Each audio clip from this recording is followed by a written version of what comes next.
Aim for at least 1 to 2R. Anything less isn't worth taking. That's the most repeated line in trading. My win rate is around 21%.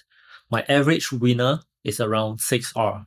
It is profitable. Somewhere out there, a scalper wins 7 trades in 10 for half an R each. It is also profitable. So what's a good risk to reward ratio? That's the wrong question. Get this wrong and it's not a small mistake.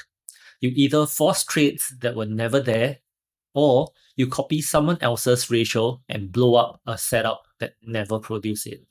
Same rule, opposite outcome. I'm trying to get this channel to 2,000 subscribers by the end of the year so I can put this stuff in front of more traders before they learn it the expensive way. If that's you, the subscribe button is right there. Stick around to the end and I'll show you the two numbers that actually tells you if a ratio's worth taking, and also how to pull them from your last 30 trades tonight. First, to be fair to the advice, it spreads for a reason. Risk 1R to make 2R sounds like math. It feels like an edge you can pick from a setting menu, and it asks for no data. Advice that needs no proof travels fastest. The advice isn't evil. If you risk big to make small on impulse entries, at least 1R to 2R is a seatbelt. The problem starts when the seatbelt gets sold as the engine. I know because I traded the seatbelt like an engine for years. I used to mark an entry, then drag the target box until it showed a ratio I wanted. The chart never offered that ratio. The box did. So my target set past the level, past the structure, in the open air. Price would run to the level, turn, come back through my entry and hit my stop. I got wrecked one trade at a time. The worst part, by the ratio rule, every one of those trades was a good trade. The rule had no way to tell me it was the problem. A ratio on its own is half a sentence. Here's the half nobody quotes. A risk to reward ratio means nothing without the win rate attached to it. I'll show you two profiles. Trader 1 wins 21 trades out of 100.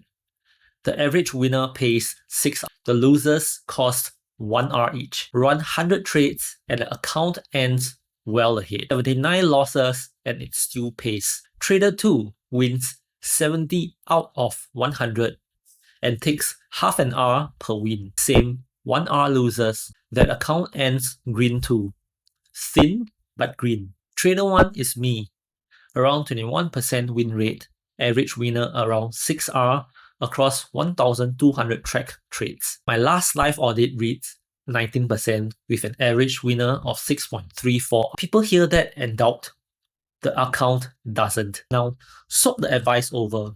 Tell the scalper to aim for at least 1 to 2. Their setup never reaches 2. Their profit targets stop getting hit. The win rate collapses. The pair breaks. The same 1 to 2R that saves one trader bankrupts another. Win rate alone lies too. I made a whole video on that math back in May. Win rate and average R comes together. One more thing about my pair, I didn't choose it. My setup runs a tight stop, take partial, and lets the rest run. The runner is where the 6R comes from. The low win rate comes bundled with it. The ratio is the output of the setup, not a setting you choose. So what happens when you force a good ratio onto a setup that doesn't produce it?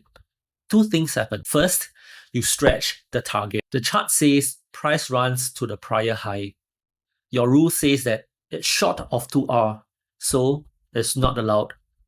So the profit target goes past the level into the space that the setup never promised. Price takes the level, turns, and takes your stop. You converted a winner into a loser to satisfy a fixed RR. Second, you tighten the stop. If the target can't go further, you move the stop closer. Now, it sits inside the noise. The normal wiggle, the chop, takes you out, then the price leaves without you. Both of them improve the risk to reward ratio. Both moves breaks the pair. Now, the honest cost of my pair, I almost lost 4 trades out of 5. The strings of 8 to 10 straight losses are routine, not rare. It is my routine. Two things that make it survivable. Each loss is kept at 1% per trade on my personal account. Across the track sample, my worst drawdown was 8.13%. The average one was 2.76%. And I knew the streaks were coming. 1,000 backtested trades told me the 7th loss showed up on schedule.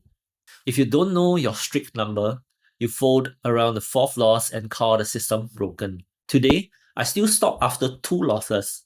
The streak plays out across days, not in one setting. That's the system I accepted. More losers, bigger winners.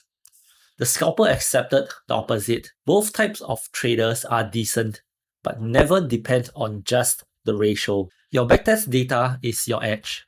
A few losses are the operating costs. So where does yours come from? One place. A tested sample of your own setup. Not from a guru's rule of thumb. Not from this video. My numbers are mine because my stock placement, targets, and markets produce them. Copy my ratio without my setup and you inherit my losing streaks with none of my winners. The work is plain. Define one setup, test it across a real sample size.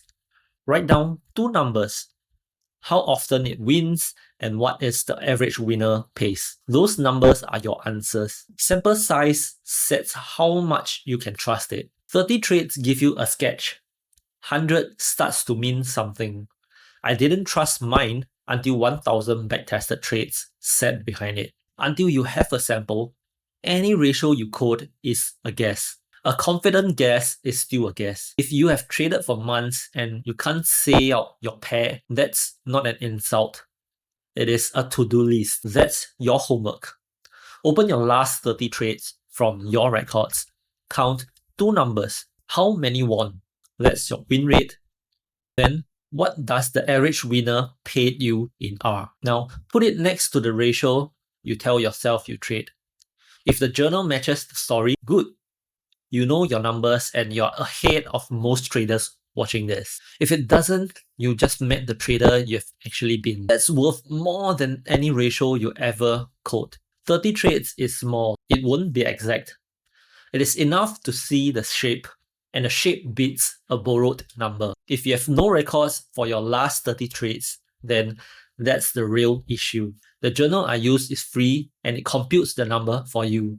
You can download it in the description below. I'll see you next week.